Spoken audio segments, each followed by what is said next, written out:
Welcome to this week's episode of the Everything Went Black podcast. This week, we have an episode of Darkness Weaves, the collaboration that I am doing with Karl Edward.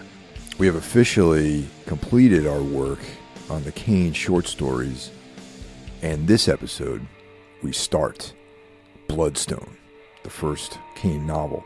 We've got things broken down into sections. The novel itself is about 200 pages. So rather than try to, do a 6-hour episode of discussion of this book, we figured we would break it up into sections. And any of you guys out there who are interested and want to read along, I encourage that. Currently, the book is on Kindle only. It's out of print. You can find copies online at varying prices. I know some of you guys have hit me up and said, "Oh, look, I found this for like $2 or whatever." Great. Pick it up if you can find it for cheap, because mostly this paperback is fetching quite high prices these days. As you all know, Everything Went Black and Necromaniacs is part of a group known as the Horsemen of the Podcasting Apocalypse, at war with mediocrity. Kicking things off every other Monday, we have Horror Wolf 666, brought to you by Brandon Legion. Up next in the rotation, we have the greatest extreme music podcast in the land, Into the Necrosphere, brought to you by Jackie Smith. Wednesday is a double shot with, of course, Everything Went Black, which you're listening to right now, and episodes of Iblis Manifestations, brought to you by Cheyenne of the band Trivax. Thursday is also a double shot. Of course, Thursday is Necro Thursday, where the Necromaniacs Horror Podcast comes to you with Mike Scandato, myself, and Jeff Kashid. But it's also day one of Soul Knocks. Karl puts out 2 episodes a week, which is an impressive schedule, if you ask me. Friday, Spitball Media comes at you, and that features Mike Scandato's brother, John Draper. Saturday, of course, is a day off. Sunday, Karl Edward returns with Soul Knocks. And this episode is an example of the work that we're doing together to bring to you the awareness of Karl Edward Wagner. And, Karl mentions in this episode how George R. Martin may have been influenced by Wagner. And I've said it before, though some of you guys might not know the name. Like, he's definitely not a household name like Robert E. Howard or J.R.R. Tolkien or George R. Martin or H.P. Lovecraft or any of those names. His influence is very, very deep. And I mentioned it before. You could see it in season 1 of True Detective. Tons of other places, man. So I urge you guys, if you dig weird fiction, horror, dark fantasy, sword and sorcery, that sort of thing, definitely seek out his work. Valiant Court Books has republished In a Lonely Place, one of his collections of short stories. And those are all horror stories. So if you dig horror, you can order that from Valiant Court Books. If you like the show, by all means, share it with your friends. You can also support via Patreon. So for as little as $1 a month, you get access to bonus content. And every week I have something going up on Patreon.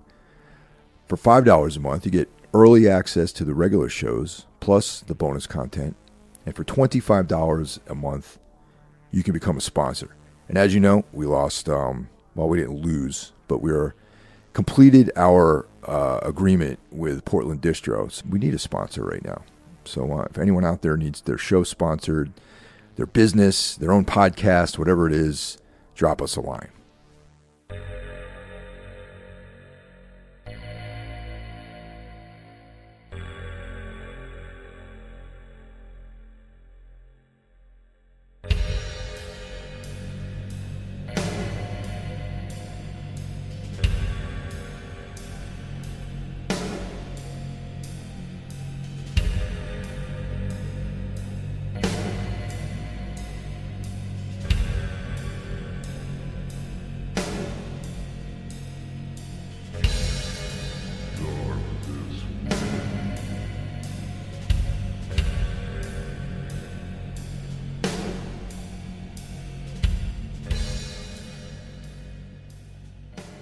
A gigantic crystal hemisphere, nearly 100 yards across, filled the chamber's center.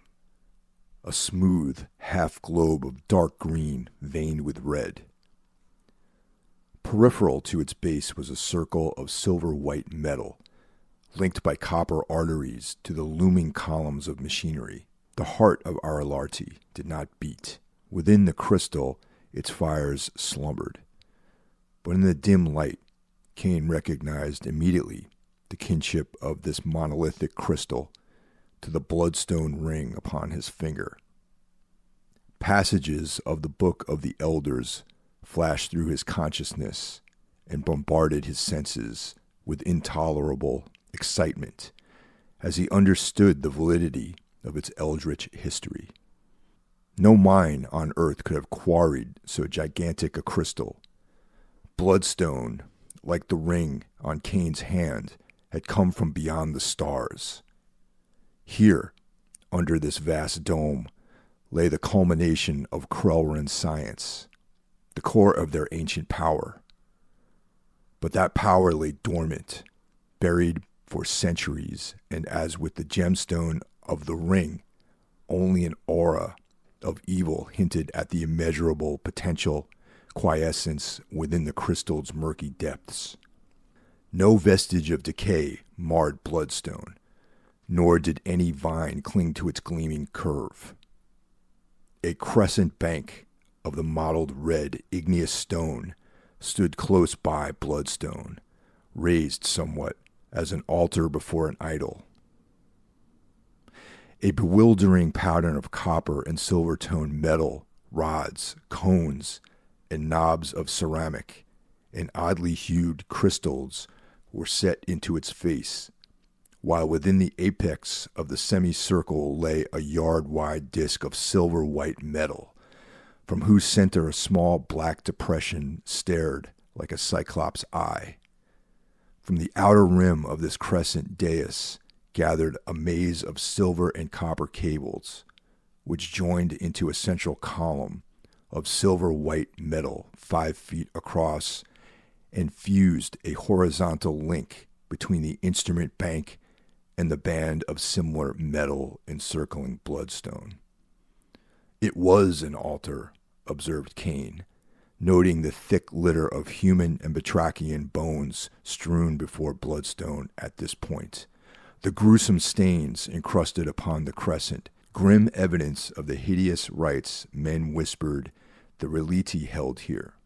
This is actually kind of a milestone episode because we finished the first grouping, well, pretty much all the short stories for Kane, and now we're starting the novels, and we're kicking off the Bloodstone coverage.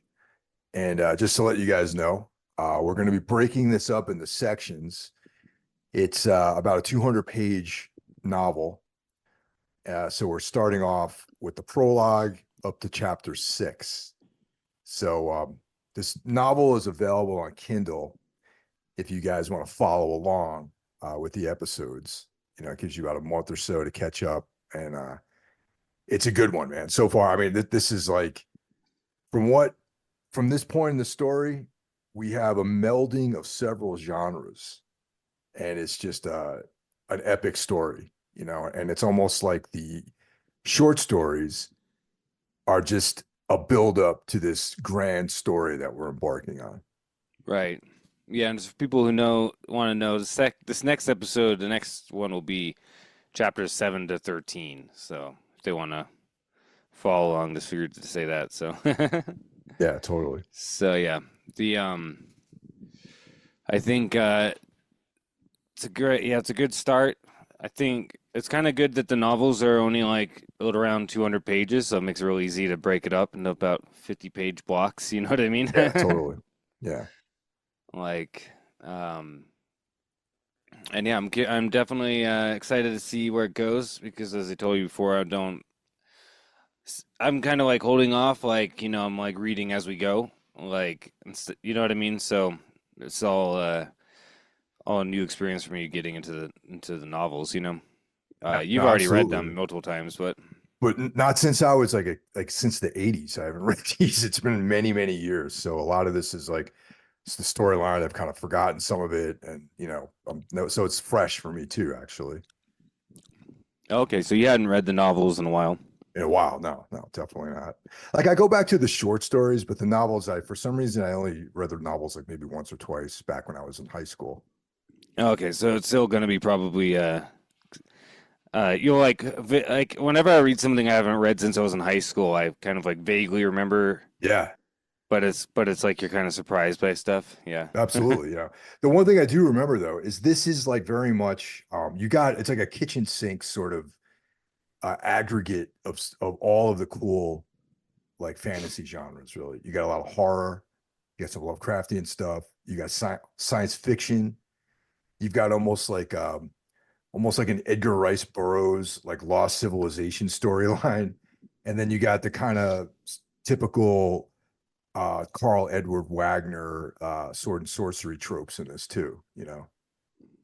Yeah, and right from the start, you get into the kind of aspect of it being like a mixture of like Edgar Rice Burroughs, like let's go off in the jungle and find this Yeah, ancient civilization, but then that ancient civilization is some kind of Lovecraftian alien like cult like they're literally aliens that came from beyond the stars like yeah, and landed here and you know tried to like set up and then they evolved into weird like frog creatures, like yeah, so it's totally. And definitely that it's very, and very that Lovecraftian. and that's also Howard always talks about these like civilizations like inter like breeding and degenerating over the thousands of years and all that sort of stuff. Yeah. How are you still reading the Baker books, the Prince of Nothing, or did you kind of pause on that for now? I put a pause on that because of the Halloween season, and I wanted to focus primarily on reading horror for the next several weeks. Yeah.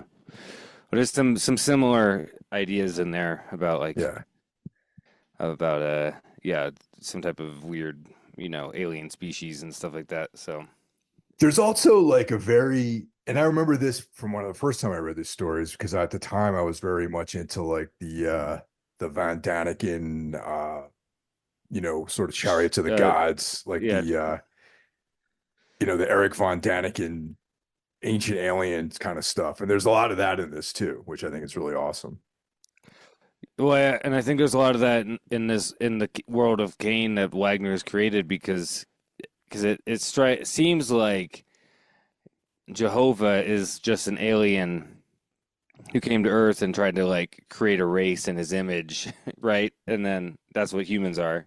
Yeah. So, and there's already all these other things here, like native things and alien things, and so it definitely touches on like that kind of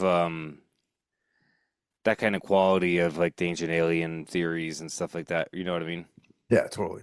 But So let's that was very yeah, much in the zeitgeist of that time, though. That's what I was gonna say. Yeah, like the exactly. '70s, like is not. It's I mean, Chariot of the Gods, I think, came out in like '73 or something like Yeah. that. Hmm. It's not surprising that Wagner was picking up on all that kind of stuff, right? So, Well, also like I was doing a little bit of research, and there's a really heavy duty like psychedelic part of this too. And apparently Wagner like this, he started writing this story like way in the beginning of his career and didn't pick it up until later on. Didn't finish it till later on. Um, yeah, so it's like it was he went to like a Procol Harum concert or something and like was tripping on acid and came up with like one of the concepts of this alien consciousness for the story. So yeah, he's like a groovy like 70s sort of guy, which it was very consistent with that time. well, and it's consistent with stuff that we saw in A Lonely Place, like the Yeah. character and like Where the Summer Ends, where they're like listening to Fleetwood Mac, Yep. and um, like yeah, there's just a lot of you can tell, there's a lot of that going on Yeah. within. Or what was that one story where he's a doctor and he's like disgusted by all the conservative Oh yeah. Yep. stuff? Yeah. Yep. So yeah, but before we get going, so this book was published, the novel was published January 1st, 1975. Interesting date for a book to be published, January 1st, New Year's Day, Yeah. 1975, by Warner Books. And then later on, Centipede Press put out a publication. They published this book. And the original Warner books had the cool like Frank Frazetta record cover, book cover for this. Okay. And were those in print for a while, you think, like through into the 80s? There were several printings. Warner kept the book in print for a while, and I think Centipede picked it up like I don't know, maybe in the 90s or something like that. Right. Well, Centipede, Centipede, the one that he was working with when he put out the Howard editions and stuff like that. Yeah, so it makes sense that those were novels, the Bran McMorn, and the Conan novel. What I mean is that because he's the guy who put out the original editions of all the original Howard stories. Oh, right, Or- okay, And I yeah. think that was in Centipede, but I'm not 100% sure about I that. think I can't deny or confirm that. I don't know Yeah. actually. Yeah, I Yeah, don't know. I'm not the Bran McMorn novel isn't close to hand, so I can't take a look, but yeah.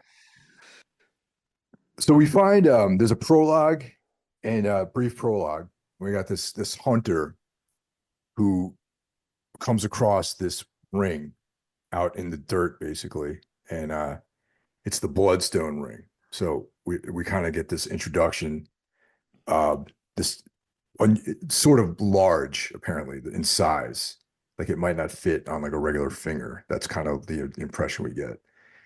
And yeah, so yeah, yeah, I think I'm trying to remember. Oh, that's right. Yeah.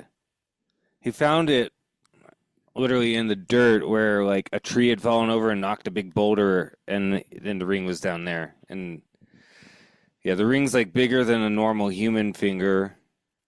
And yeah, this the bloodstone is not a normal type of bloodstone, I guess they say in the world, right? So it's yeah. like this kind of like I don't know, murky red kind of color, right?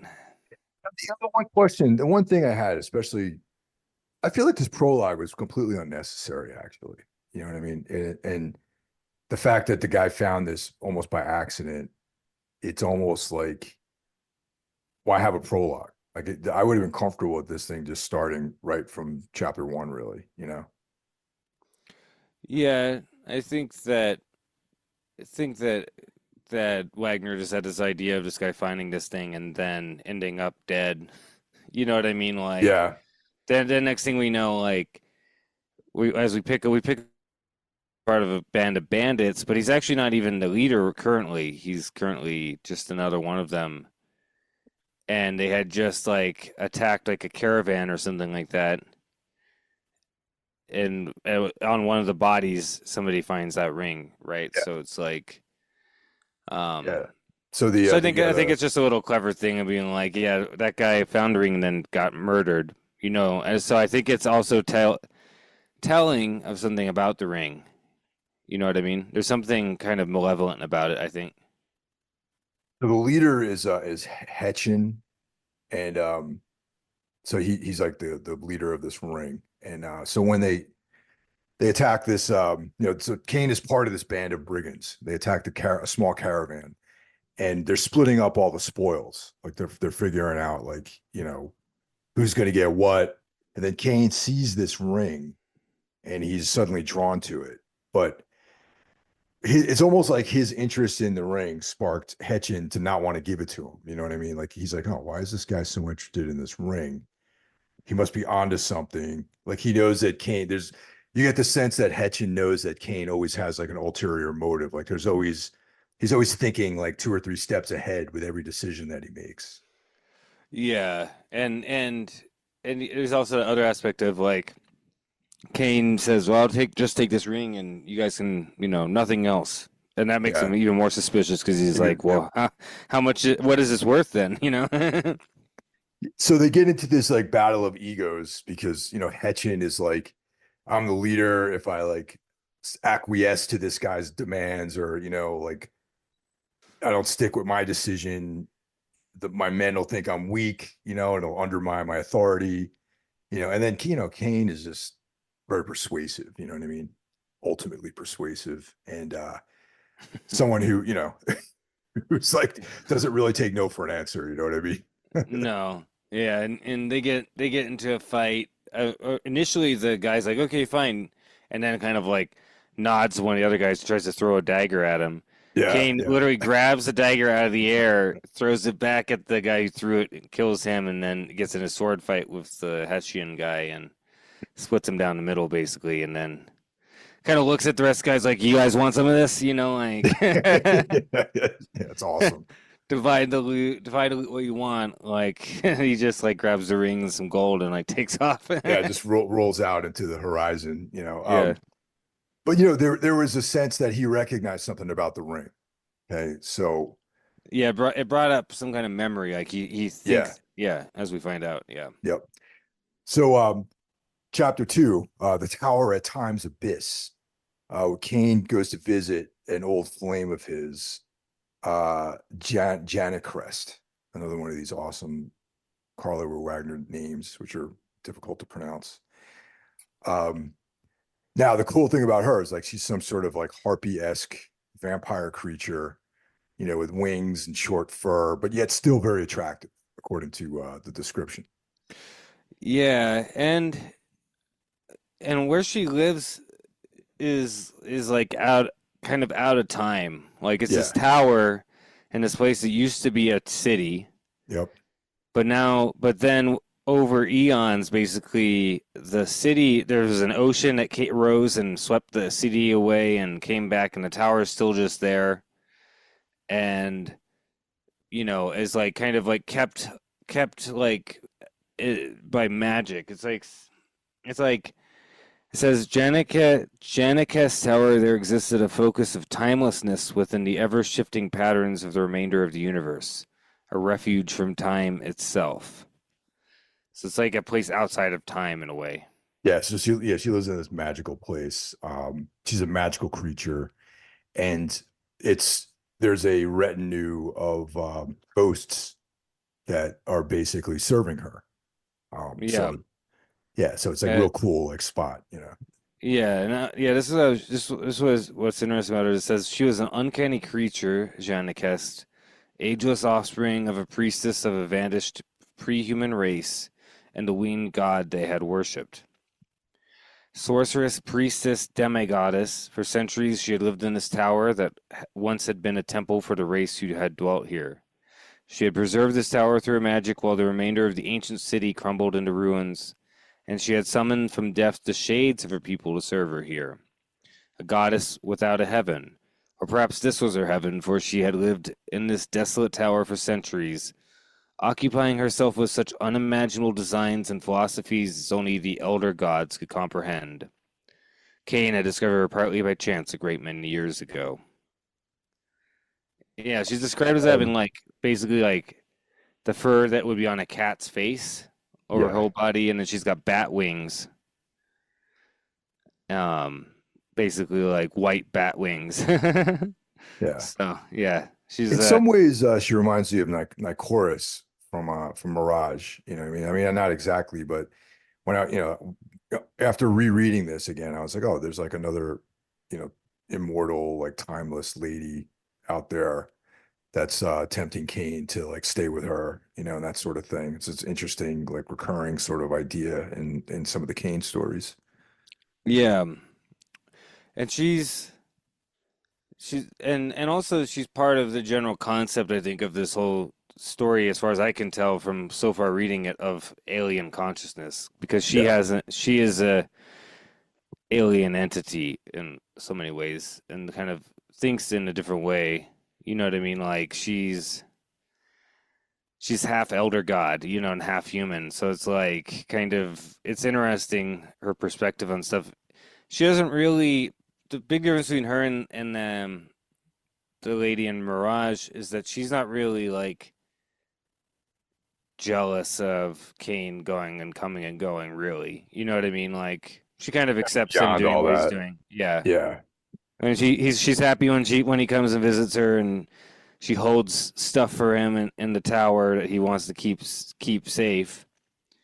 But she's not really like putting any demands on him. You know what I mean? Well, she does. It turns out that she has a pretty sick library of ancient occult books. So that's one of the reasons why Kane stopped by this time because he wanted to do a little research on this Bloodstone ring and the Bloodstone in general, I guess. Yeah. And that's when he finds that, yeah, in this ancient book. Oh yeah, what was it called? It was called hmm. Oh yeah, it's something something by Alor Zrakros. Oh yeah, Book of the Elders. Yeah, Yeah. he finds this, and this has a thing about the Bloodstone that he remembers.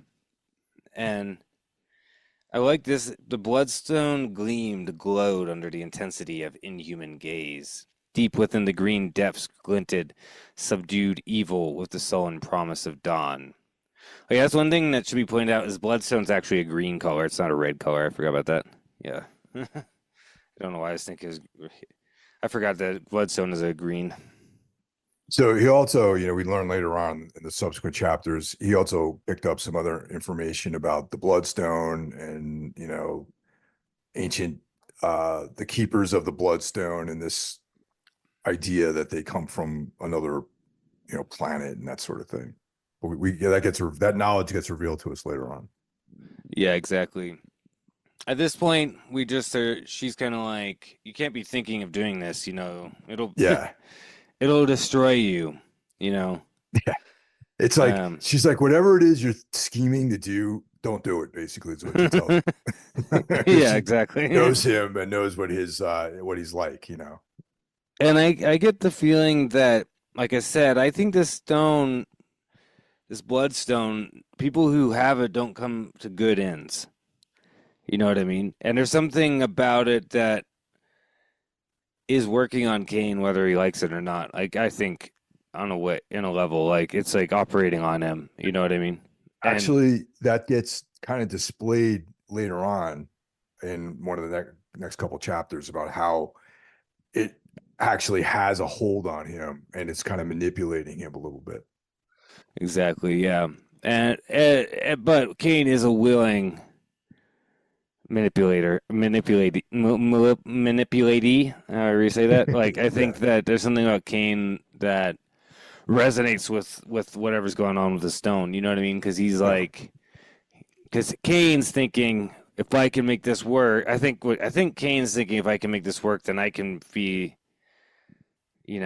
raise myself up, like in some way. I'm not sure because he's generally doesn't seem to be too concerned with being like a ruler or something, but maybe part of it.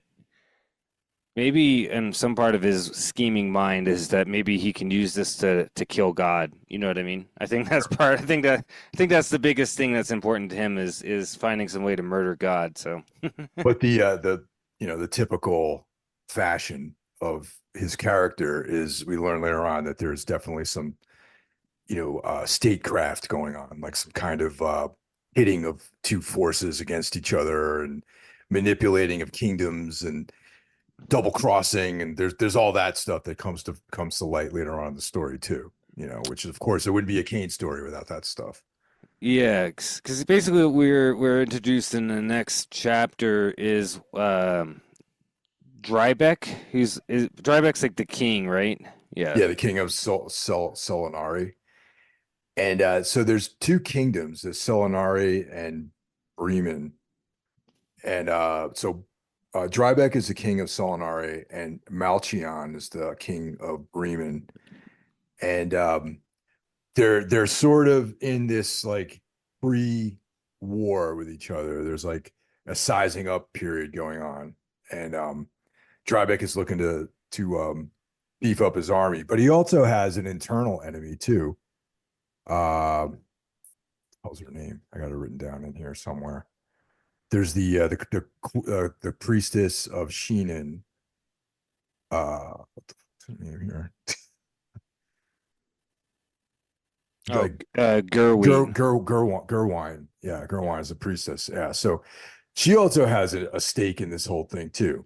And so it's like this uneasy period in the politics between Selinare, Bremen, and then he has this internal turmoil with the priestess of Sheenan, Gerwain.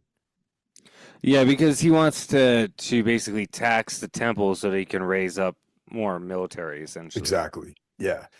But Drybeck's an interesting character too, because we see him and he's basically hung over, and there's a big night of revelry the night before.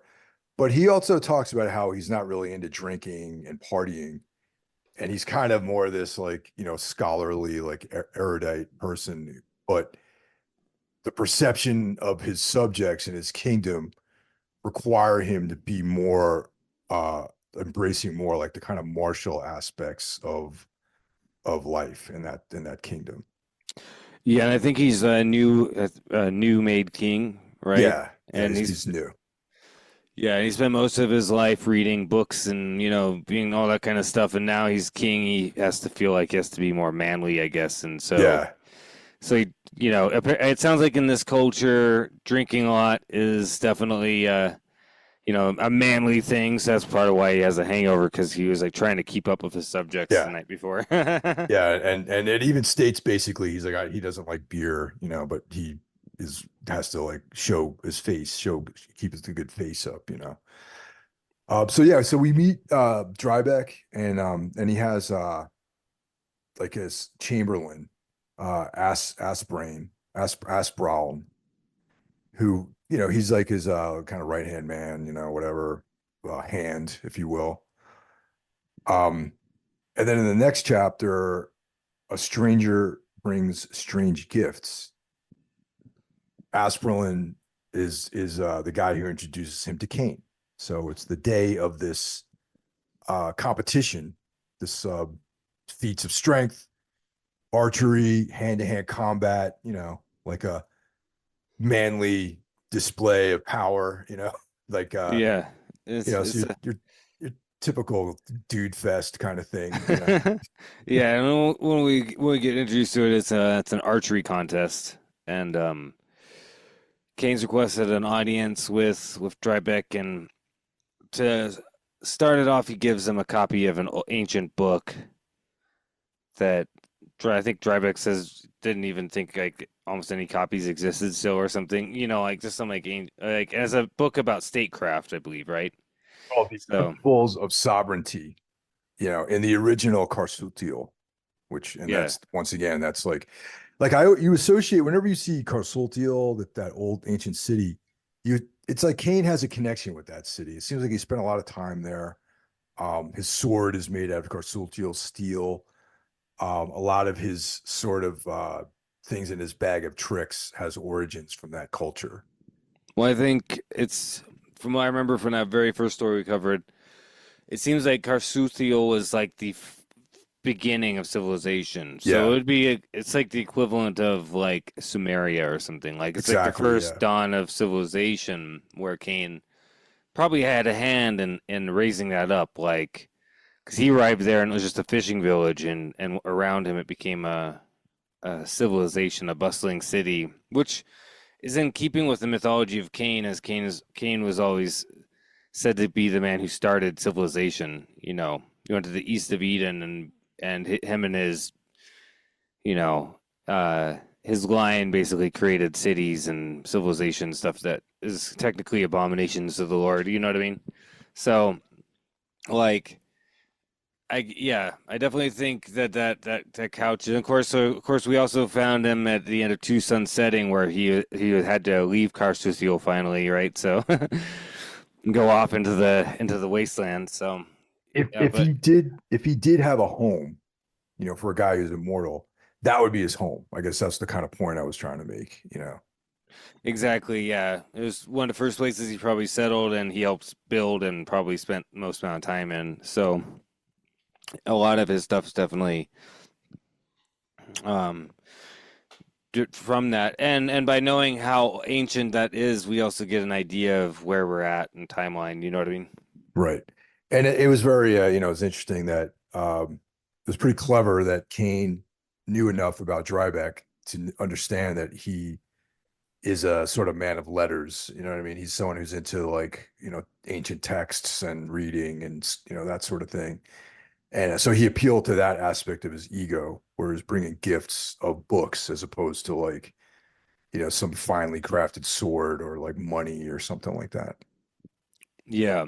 And and um and now Kane starts making his move where he's talking about, I know that you need an army to fight this guy, and I have a. He's starting to make his thing of like my services are at your disposal, basically, and also kind of being like I have a plan that could gain you a weapon of unimaginable strength. And so he starts talking about because I guess they're on the edge of this big swamp, right? Like, We learn about you know oh, the oh, sorry, yeah, go ahead. yeah, we learn about the Krellrin, which and the city of Aralarty, and and the ancient civilization that inhabited this. And then there was this swamp that sort of overtook that whole area. So there's like the Craner Rill, um, which is a swamp. There's a city of Aralarty, which is like this ancient city that was built by the Krellrin, which were a pre-human race that came from the stars, basically. And within this city, Kane learns in the Book of the Elders, I believe, that there's this very powerful weapon, this technology that could be used. So the grift starts where Kane is like, you know, posing that, oh yeah, it's gonna be great for you, man. This is like, these And weapons here are really gonna help you, but yeah, I'm helping you help yourself. You know what I'm saying? So yeah, exactly. And to win him over, I forgot to mention the archery contest, and Kane yeah, wins hands down, like with like perfect, like he shoots some like some like test arrows purposely wrong to like make people bet against him, and then he like shoots like perfect, like this perfect like fucking, you know what I mean, and ends up like winning the king a ton of money. yeah. So So he's like totally grifting. He's totally on the make. He's like, manipulating this guy, Drybeck. And I gotta be honest, Drybeck doesn't seem like he's like a pretty good guy, you know what I mean? If you ask me, he doesn't seem like some evil ruler. He seems like, he's like new at his job. He's like into books. He's kind of trying to be a good ruler. He's worried about people murdering him. And I guess that was his suspicion originally when Kane was introduced to him. And at first he was like, that maybe he was like an assassin, like sent by Malchion or even from Gerwain, the priestess to come and kill him. And we only hear about Gerwain. She's not actually, we don't hear anything of her yet in these first few chapters. We just know the name a little bit. right, yeah, yeah, and in their conversation, Kane talks about being Carsutial and saying that most of the quote unquote discoveries that mankind built a civilization upon after the fall of the Golden Age were actually rediscoveries of alien science, pickings gleaned from the scrap heaps of vanished pre-human civilizations. Man knows they sprang forth on the earth full grown, but in his conceit he has forgotten the reasons for his short infancy. So it's pretty, they're talking about this stuff like um, the um, it's funny because there's one part where he talks about where Drybeck says I have two volumes, including the launching of the Yossel Monir and his voyages to explore the ancient Earth. It's a travesty that the entire tale of that first great exploration is unknown to history. And then Kane thinks to himself tragedy, but then Catherine lived for the poetry of the mysterious. So he's like, he knew that guy. Like he thinks, you know what I mean? Yeah, it's like But really, yeah.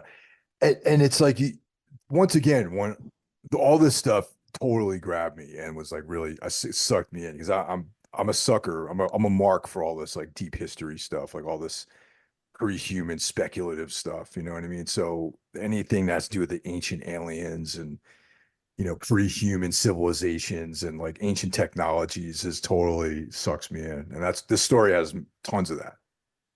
Yeah, exactly. And so what we find out is that when the Krellran came, they built one city there, Rati you mentioned. An ancient sea cut into the southern lands then, which is I guess where we're at is the southern lands. And it was on an island of a great inland bay. And it was a imposing citadel, but the Krellran, it's a hard word to say, found ancient Earth a hostile world. They became embroiled in the wars of the elder races. Um, they used the alien science from beyond the stars to harness energies, but they were destroyed by the skill ready. Yeah. Yeah, um, I didn't want to try to pronounce it. and whoever they are, and then yeah, they never recovered, and they like degenerated into savages. And then the seas receded, and it was an island in a vast salt marsh, right? So that's what we talk about, the Yeah. Cran Real. So And that's like the prime Robert E. Howard, like H.P. Lovecraft, like degenerative races, like inbreeding, like polluting, like making people like even in the Brand McMorn stories, the Picts are a race like that, according to Howard, yeah, that what kind of become more like beasts. one thing that's crazy, okay, so is that I'm 100% certain that George R. R. Martin was like making a nod to Wagner in particular, because there's a I forget what I'm blanking on a name. There's a in the Cranog, like in the neck of Westeros, there's like a ancient like citadel made out of black stone, and that or was supposedly made by a kind of frogmen, basically. Well, And then again, like Ogbrand, yeah, yeah, it's real funny. I mean, obviously it's a nod to Lovecraft and Howard, but I also think yeah, it's Wagner because it's too a lot of the lore behind that place is so Moat Cailin, that's what it's called. Some of the lore behind that place is so similar to the story of this place that it's like I wouldn't be surprised if George R. R. Martin was like doing like some nods to Wagner for those who know, because he does that all the time. He puts like little nods like Lovecraft and his other influences in. You know what I mean?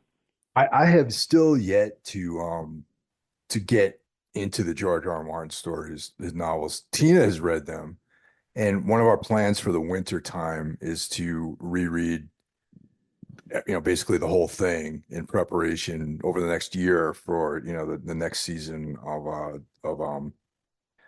the next, what is that? The House Oh, of the that Dragon. yeah. And next year, the Night of the Seven Kingdoms is coming out, so that's gonna be cool. I read Oh yeah, right. that those stories are really great, a lot of fun to read. Some Yeah, she's like knows all the names of the dragons and all of the family histories and all that sort of stuff. And I only know the shows. I never really read any of the stories or anything like that, or novels. yeah, I can't remember if they go to Mount Cailin in the show because it's been a while since I watched all the episodes, but Yeah. there's a lot of really cool ancient civilization, ancient alien type of stuff in Martin as well. And yeah, I mean him and Wagner are contemporaries. They were like the same age. Um, I'm wondering like, but yeah, I'm wondering if he was. I'm sure. I wonder if they knew each other. I'm sure they knew each other. It's got to, it's All like team, it. really. Yeah, it's kind of like there's no way that they didn't at least know of, they probably knew each other. I'm sure they read each other. You know what I mean? Oh So yeah, yeah, absolutely. Yeah. but Wagner died before Martin started putting out Game of Thrones, unfortunately. So which So sucks. I'm really fascinated by this Reliti race, who are the descendants of the Krellran, who were their city was destroyed, their technology ruined, and they were basically stranded um in ruins after this catastrophic loss of destruction of their civilization. And then just like you can just imagine it's like almost like a Dunwich horror kind of thing of just like this inbreeding and like this whole other just degradation of who they were through inbreeding and just, thousands of years going by, and they're this diminished, semi-intelligent race that have all but forgotten the glory that they used to have inhabit in the universe. Like they still have maybe vestigial memories, like the true history has been probably like, you know, desecrated and turned into just these like, tales that they tell each other of like their former glory. I don't know. I find that to be interesting. It makes me think of Egypt. It makes me think of like the pyramids and stuff. And how the actual origins of that. It's like the Egyptians might not have been the original inhabitants of the pyramids or things like that. Well, I mean, if you think about it, we live closer in time to Cleopatra than Cleopatra did to this to the building of the Great Pyramids. Yeah, exactly. And it's what I so mean? interesting, man. Yeah. Yeah. Um, yeah, and these guys are like I said, they're frog-like, but they are humanoid. Um, and they wear like bronze armor. So they've kind of like declined to a kind of a Bronze Age civilization. So they forge bronze armor and they use like weapons. And we find out they put poison on their spears and stuff as well. Like so they're and they dwell in the swamps, right? And they live a semi-amphibious life. They probably have some camps and stuff where they live, but they can go and like swim around in the swamp and be fine. They're almost Yeah. like the deep ones or something like that. Yeah, they're like a frog deep one, but if a deep one's wore like armor, you know what I Yeah, mean? exactly. So anyway, we kind of skipped the fact that Kane was given a detachment of men to Oh go wait, and investigate this whole thing. because we hadn't even gotten that. We're just talking about the place because that's part of the Oh conversation yeah, he's having with right, the right. guy. Yeah, yeah. Yeah, But we're getting ahead of basically, ourselves here. yeah. But basically, like Kane essentially wins over Drybeck, with like saying stuff like the elder races controlled secrets of unfathomable mysteries of incalculable powers. Is it so impossible, therefore, that some of their creations might have resisted the breath of time? Might there not still exist some few artifacts of Krolan science that only await the touch of intelligence to be reactivated? I tell you, Lord Drybeck, I've spent years studying the great works of Karstiel and of other learned minds. I'm not only convinced that certain Kroran weapons survive in Alretti, but I'm certain I can discover the secrets of their operations. Yeah, Yeah, he's like really so working on them. working him, man. Dryback's he's actually kind of like he kind of doubts he's like, all right, really, you think you could do all this stuff, and Kane's like, leave it to me. I'll take care of it. Yeah. And he said, yeah, Kane's like, well, I've fought my way through swamps before and killed natives with poison art, whatever. So he's like, it'll be fine, and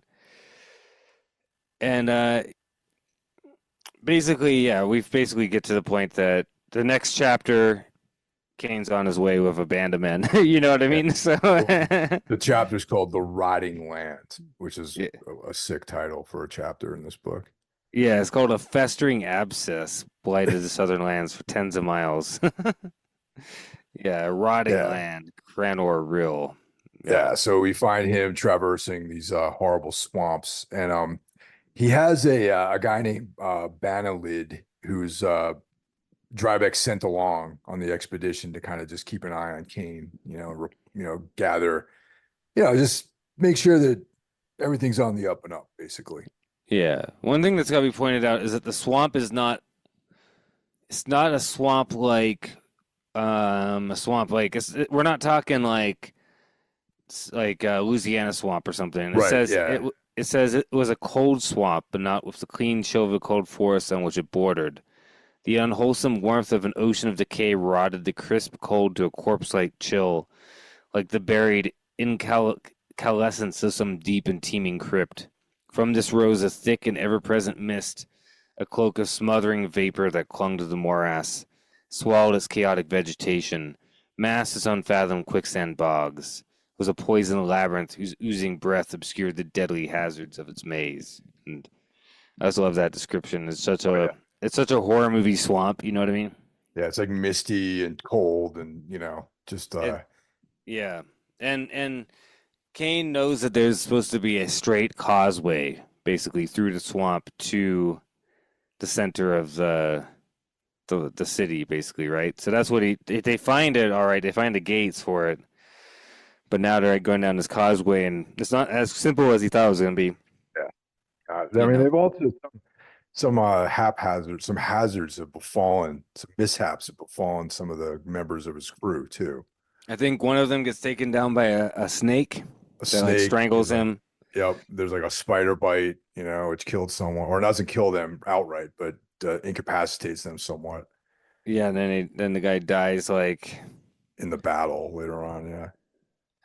Well, I think, yeah, I can't remember the serpent like just like totally like just swallowed him, basically. And also, I think it's in this chapter where Kane performs a tracheotomy too, doesn't he?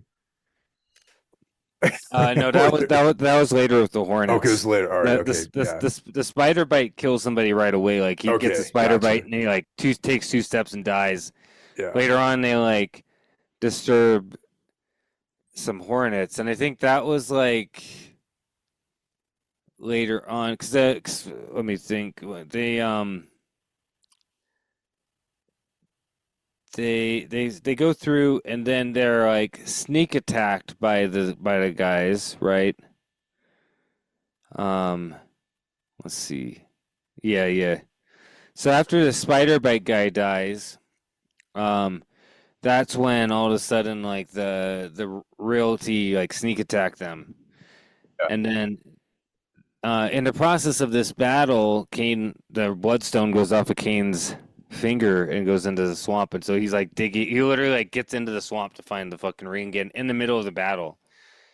And Now, by the end of that, there's only a couple of them left. what's interesting to note is that there's another occasion where Kane mentions that the ring is too big for his finger, and he probably should have put it in like a bag or something like that for safekeeping. So in the heat of the battle, yeah, it falls off his finger. And this is the thing. It's like Bannerlin, the guy who's supposed to be like, kind of keeping track of his activity.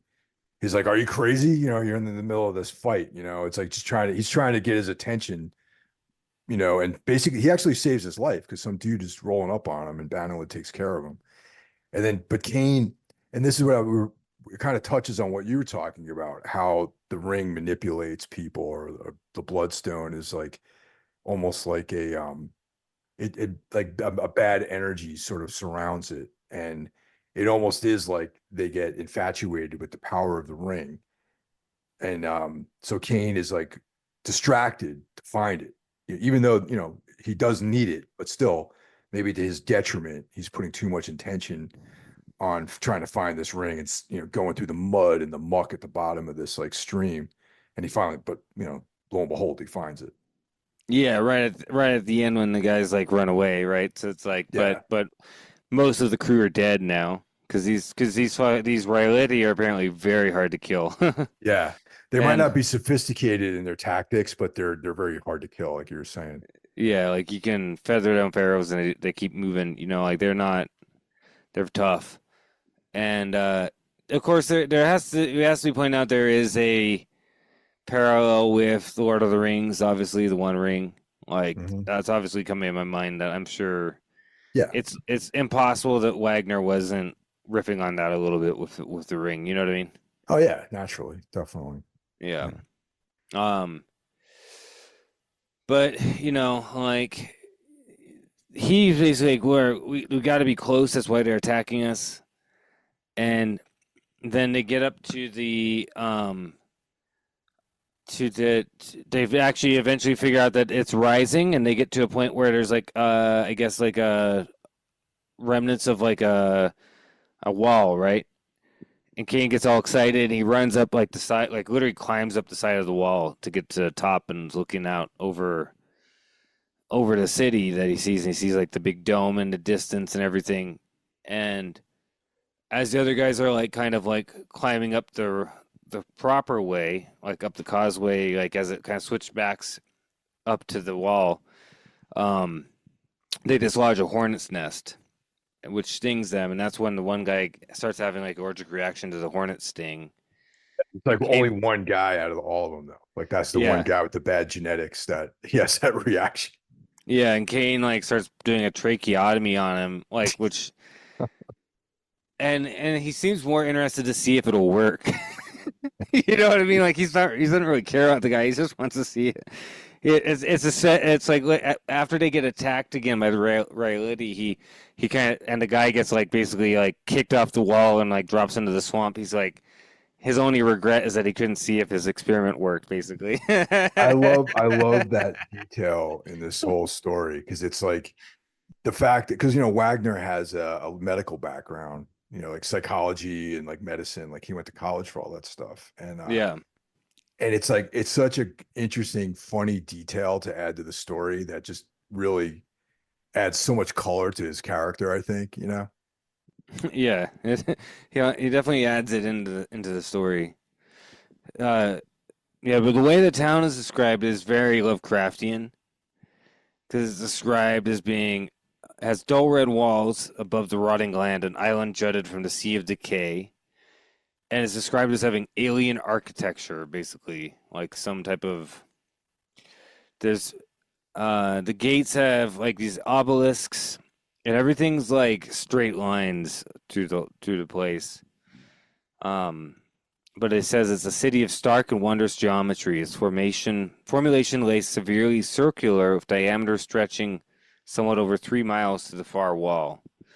Walls of the mottled red igneous stone formed a rim 100 feet high to enclose the city. Cracked and aslant in places, the walls have miraculously escaped the centuries, although there's a gap in one section. You could see sunken stonework extending into the morass within the walls. You could see streets. Um, but basically, yeah, it seems to be an obsessive insistence at bizarrely styled architecture. One edifice is mirrored to the last alien angle by another counterbalancing structure. So it's kind of interesting, like way of it's like hard to picture in your mind, isn't it? Like where it's like Yeah. one angle is like this and the other angle has to be like that, kind of. Yeah, Like so which that they're which mirroring each other. which brings like the whole like Lovecraft's like geometry, weird geometries and stuff like that. Yeah, it's definitely not a place with any like normal right Euclidean angles, right? Exactly. Yeah. Um, yeah. So they find like the chamber which has this gigantic bloodstone in it. Well, yeah. Before that, they get that attack by those guys, and it's just him and the other guy, right? Oh, right. I forgot. Yeah. So And yeah, uh, the our Reliti are still pursuing them. Yeah. yeah, but then it's just him and the guy who sent to watch him Yeah. and Panelin. Yeah. Banlin, and he holds up the ring. He like has this weird like just intuition to just hold up the ring. He just like shows them like all the reality are like rushing them, and they all like fucking stop, see the ring, and kind of back off, right? Right. And Which kind of speaks to the whole thing about the ring being too big for his finger, him thinking that he should put this in a pouch or his pocket or something, but insisting on wearing it. And your statement about how there's like some kind of force associated with the ring and the person who wears it. You know what I mean? yeah, and I think the thing was telling him not to put it on his finger because he'd need it Yeah. to pass the reality. You know what I mean? Like they were gonna just murder them. They would, but that ring is the only reason they're not. So.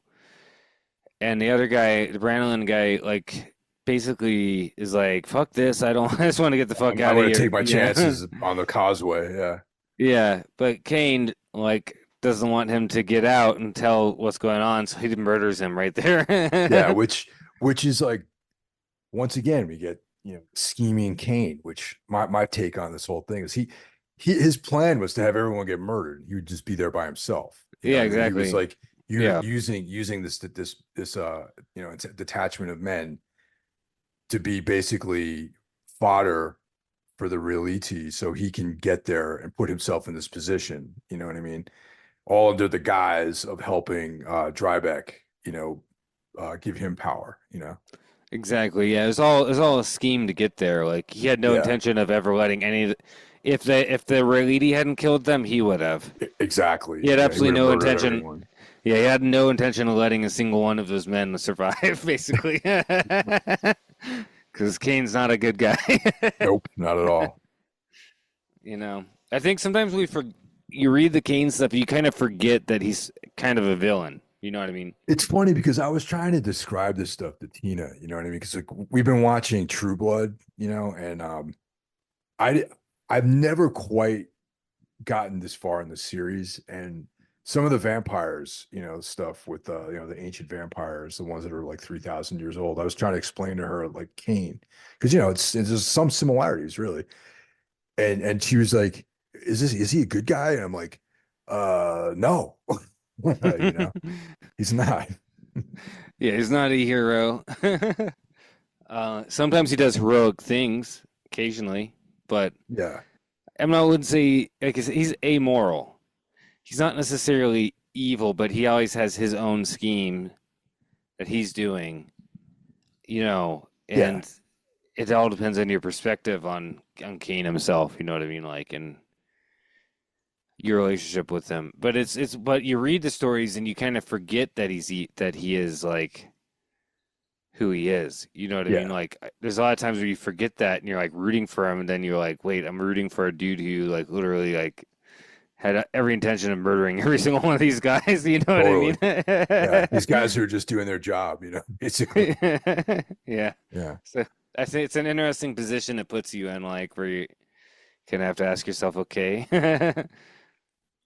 One of the coolest parts of well, this group of chapters we read, this is like one of the coolest parts. And it's interesting that we stop around this point too, because it's a good setup, I think, for the next, section of the book. But it's interesting when he comes upon the chamber that holds this gigantic bloodstone, and they describe what's technology, but they describe it in like through it's like science fiction elements described from the point of view of a fantasy story. You know what I mean? Yeah. Yeah, it's kind of thing that did you ever read the Sword of Yeah, I Shannara have series? actually. Yep, yep, I did. Those are like that as well Yeah, because and so is actually the Baker stuff, but the Sword of Shannara stuff, like when I first read that series as like a kid, like I was literally a kid when I read Sword of Shannara the first time, I did not pick up on the fact that we're actually in a post-apocalyptic, like medieval, like like. And then when I read it again as an adult in my 20s, I was like, I realized that there's descriptions of these cities, these ruins that when I was a kid I just thought was a ruin because of the way he's describing it. I realized the ruin is actually an old skyscraper city, and he's describing like the steel beams and stuff, and then a robot coming out. But if you have to put that together because it's all described within the perspective of somebody from a medieval society. You know what I mean? yeah, So exactly. And that's what I found to be really cool in this part. And they also talk about he finds bones and like like remains, human remains there, and about the rituals that the Reliti did in the presence of the stone, thinking that this is some sort of like, like artifact or some kind of totem or some thing that is has power, and that their rituals, maybe their vestigial ideas they had, or part of some genetic memory they had of being Krellrin, that attempts to activate this technology or something. I mean, I don't know, my imagination just like went crazy through this whole scene right here because of thinking of all these things. yeah, because there's basically a dome in the center of the city. Basically, that's what it is. This big dome. As he walks in, as you said, you see this giant bloodstone set in like some type of machinery, Yeah, all this ancient writing all around it and everything. And on this kind of like altar looking thing in front of it, which I think is actually not an altar. I think yeah, it's just it's like it's like where you like like a press the control button, panel. a Yeah, control panel. Yeah, yep, but they're treating it as like an altar. yeah, They've been like sacrificing humans and other reality and stuff to it. And I think it's because they know it's kind of said outright that they understand that this thing has power and it used to have power and used to be important to them, but they don't remember what and they don't remember how to access it. So they're trying to do things like sacrificing to it to see if they can like wake it up again. You know what I mean? And they instinctually knew that the ring that he's wearing is the ring that goes with the Bloodstone, and that the Master. I think doesn't it say something that they have like these like myths among themselves that somebody will return who will reactivate it, basically. You know what I mean? Yeah, So they all see him there's as like the savior.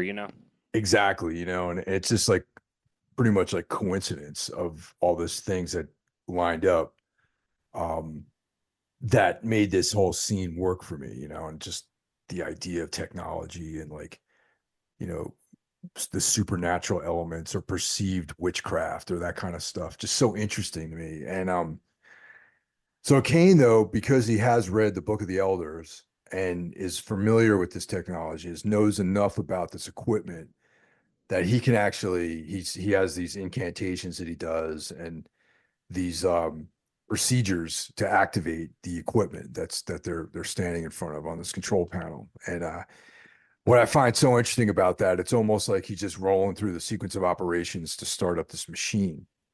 And that's basically what he does. And this thing powers up.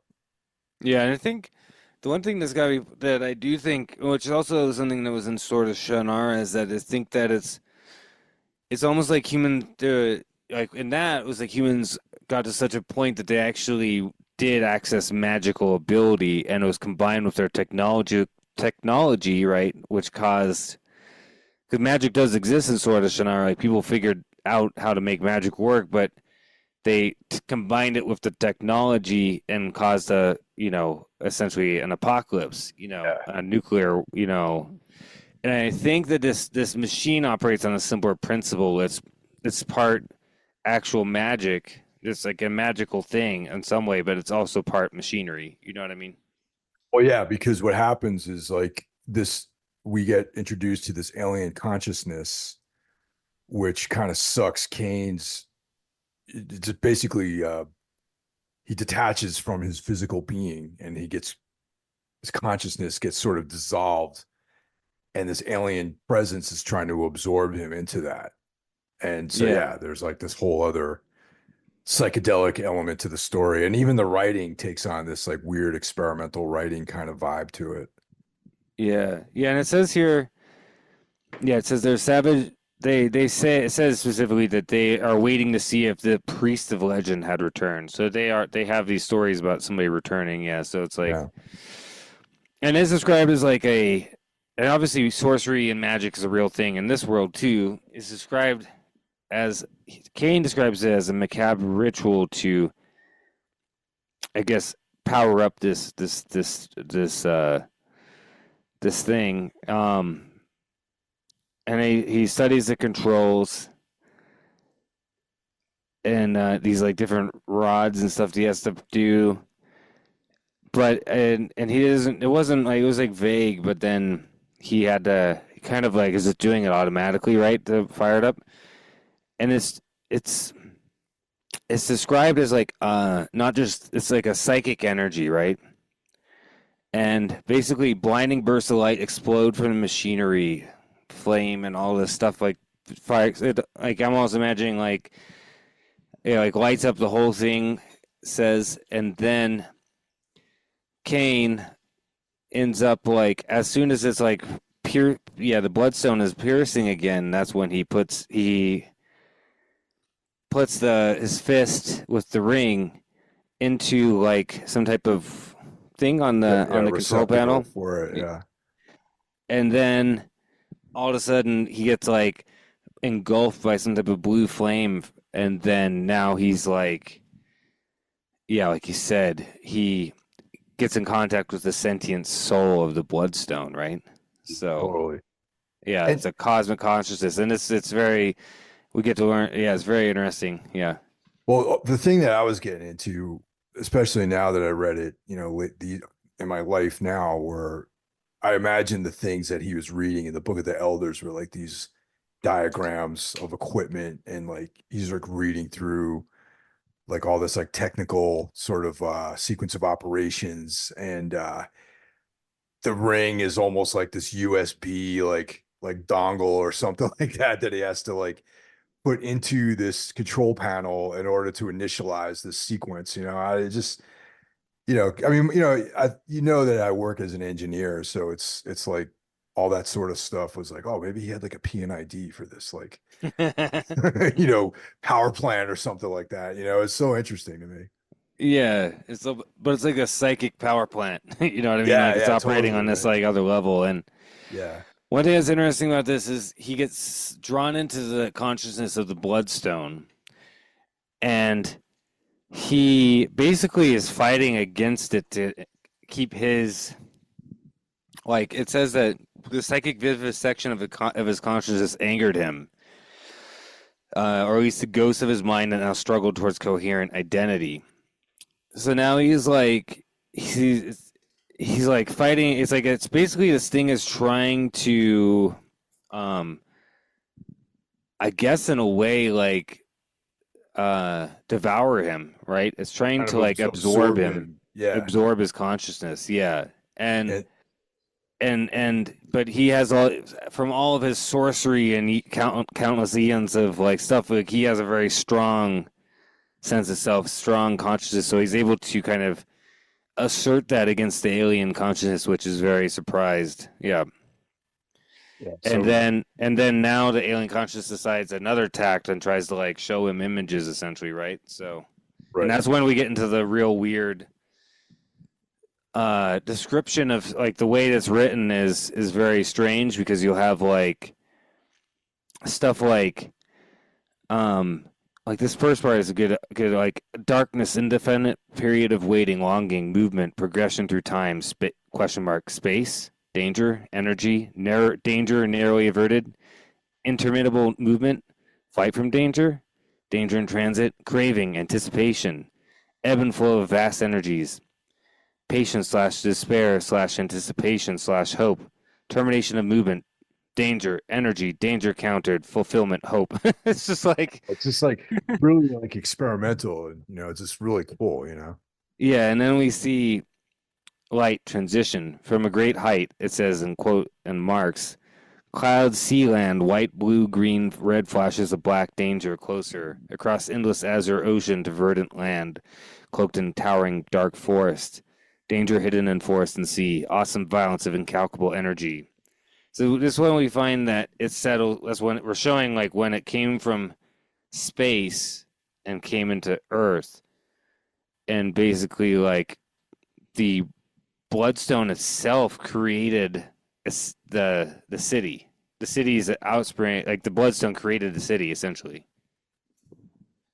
Yeah, like so we around where it yeah. crashed to Earth. Yeah. Yeah, it's just like it's like really cool. Like really the whole story, the whole like, Aralart I can never pronounce the names, man. Aralarti was basically created by the Bloodstone. And I don't think that the Realiti were actually from space. I think they were already there, and then the Bloodstone gathered to it because I think the Bloodstone came out of space. Like it's like a comet. It's like the color out of space or something. You know what I mean? Like it's Yeah, like this alien consciousness that reached out to something in the area, which was these reptile beings. You know what I mean? I tend to agree with that about that. Like the Krellrin were like it's almost, it's like the whole idea of like once again going back to the Eric von Daniken idea of the humanity spring being like primates that were experimented on and turned into these beings. So the Krellrin, expanding on what you're saying, might have been these amphibians, these like pre-human, prehistoric creatures that the bloodstone, the power of the bloodstone modified their DNA to become these like super beings, and then going full circle, the Reliti were the degenerated versions of these creatures. Well, and what's interesting about it is it's saying that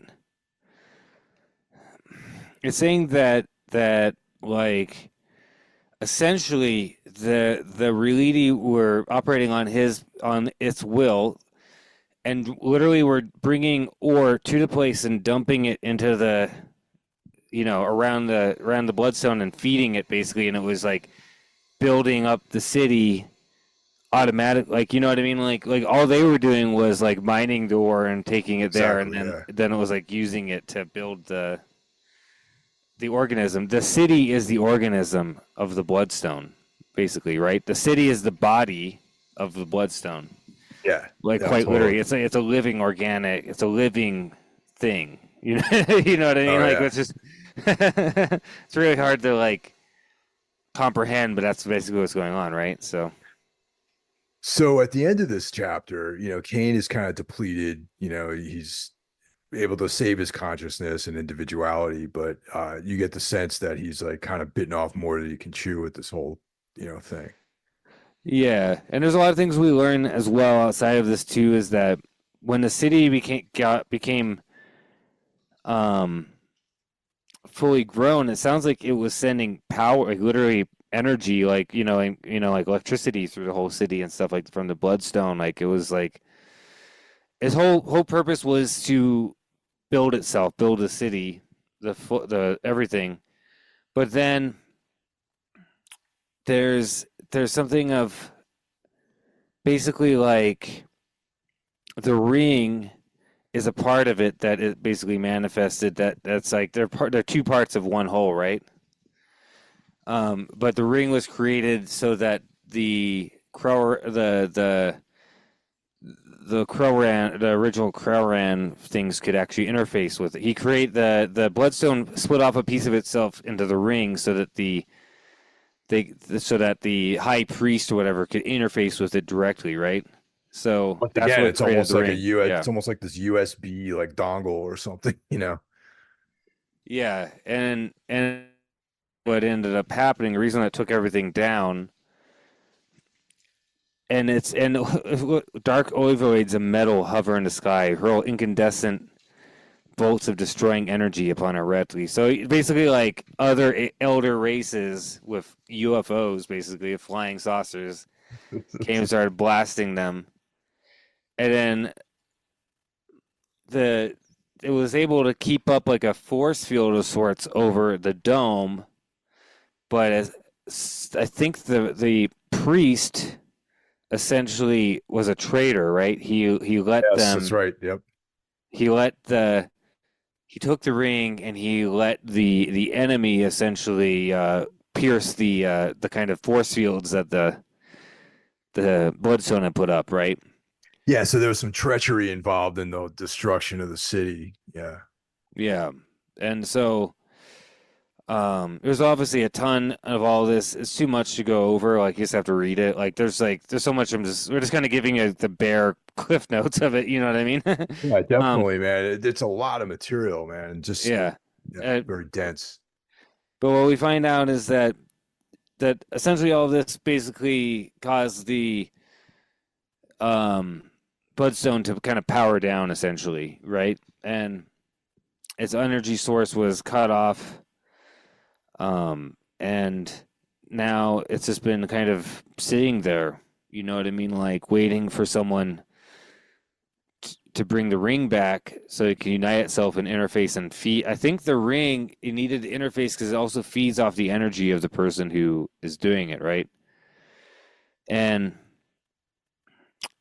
yeah, and it says like Kane saw himself entering the dome, the indescribable hope craving that observed directed his actions, the sudden release of fantastic energy, freedom from centuries of powerless waiting, the resurgence of life, rebirth, the alien union of dual existence suddenly returned, but with a significant difference.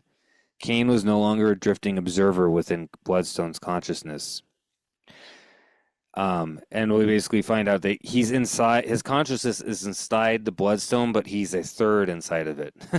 Like he's himself, like complete, like, and take, like, obviously, like, he's like kind of extracted himself as a being, I guess you could say, as a self from the other two, and but his body is basically laying on top of the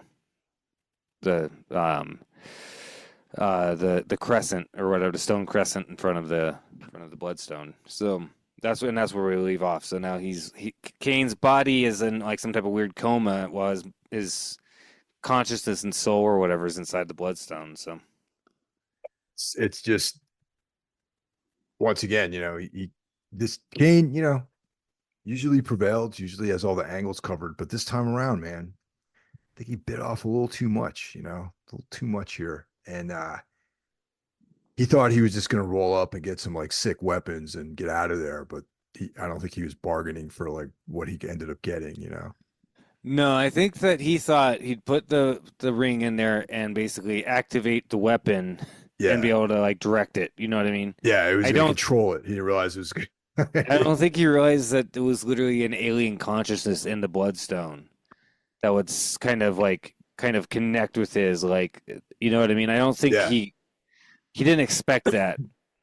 But Kane is Kane and he is very the thing about Kane is that anytime he feels like he's being used by something, he revolts. And now it's going on some type of weird psychic level, right? Some type of so I wouldn't put it past Kane to assert his dominance over the Bloodstone. You know what I mean? I wouldn't put it, but we'll Yeah, see. We'll see definitely. what happens. Like it's where we Yeah. left off, and uh, so it's a cliffhanger. Yeah. Cliffhanger. Really good introduction to the story. The stuff that we read so far is completely absorbing. And yeah, you guys want to grab this on Kindle. It's like what, like $2 or something like that. Yeah. Yeah. One thing before we close out, which I've been texting you about, is I definitely recommend everybody check out The Keep, the novel The Keep. Yes. Yeah. Yeah. By what's this guy's name? I guess it's part of a series. I'm not sure if I'm too interested in reading a whole series because they're all like different stories. I might read some of them, but it's this guy F. Paul Wilson. It's a novel, The Adversary Cycle. But yeah, it's called The Keep is the first one. It was written in the 70s, made in that movie in 1983 or 84, I think. I'd never seen the movie, but Nas Alchemist had recommended the book for me, and I picked it up. I actually picked it up last year during a Kindle sale, or not Kindle, sale on Audible, and finally it was like felt inspired to listen to it, and yeah, it's good. It's definitely takes some turns you're not expecting.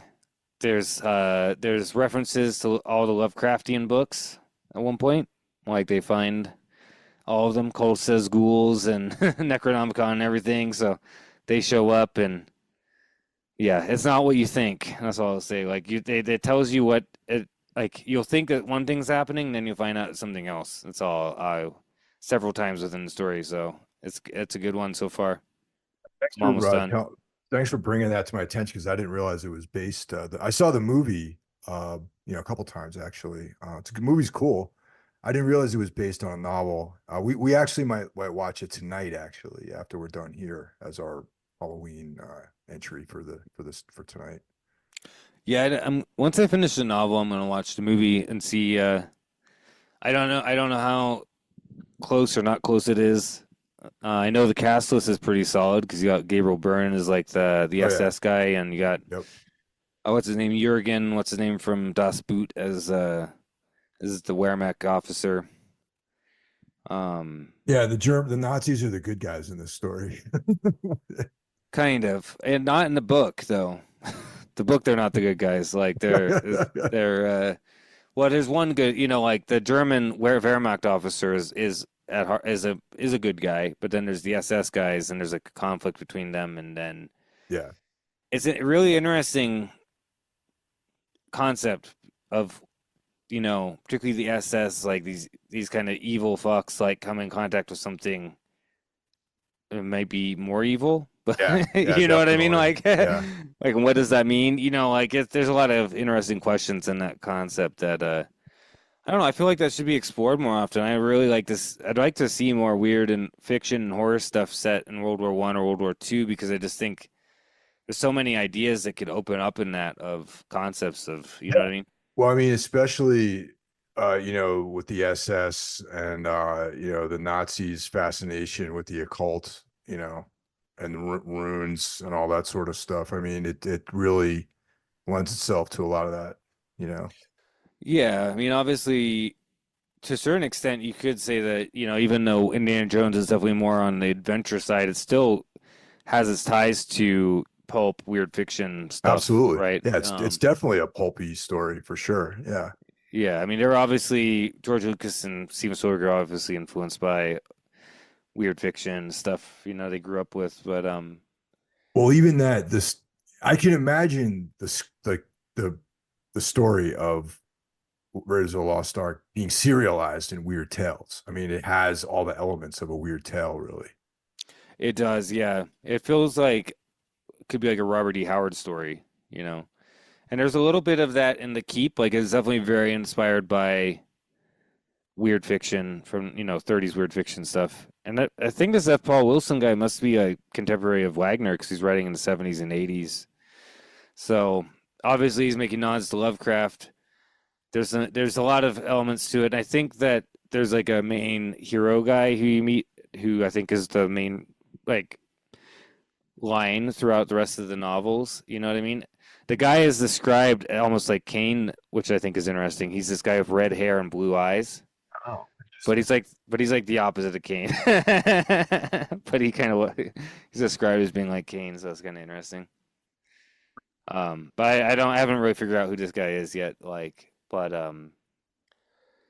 Yeah, it's I'm definitely I am intrigued to check out some of his other novels. And yeah, hopefully, if any of you guys listening have read other like weird fiction horror stuff set during World War One, World War Two, I definitely would be interested in some recommendations because I haven't found too much.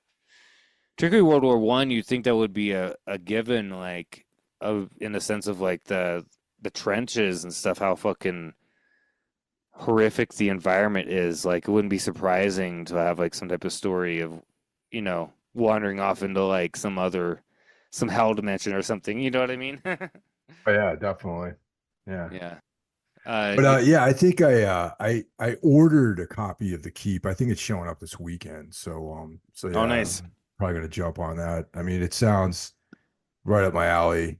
And sadly, I didn't know it was based on a book. Otherwise, I would have read that years ago. It sounds like something I really enjoy.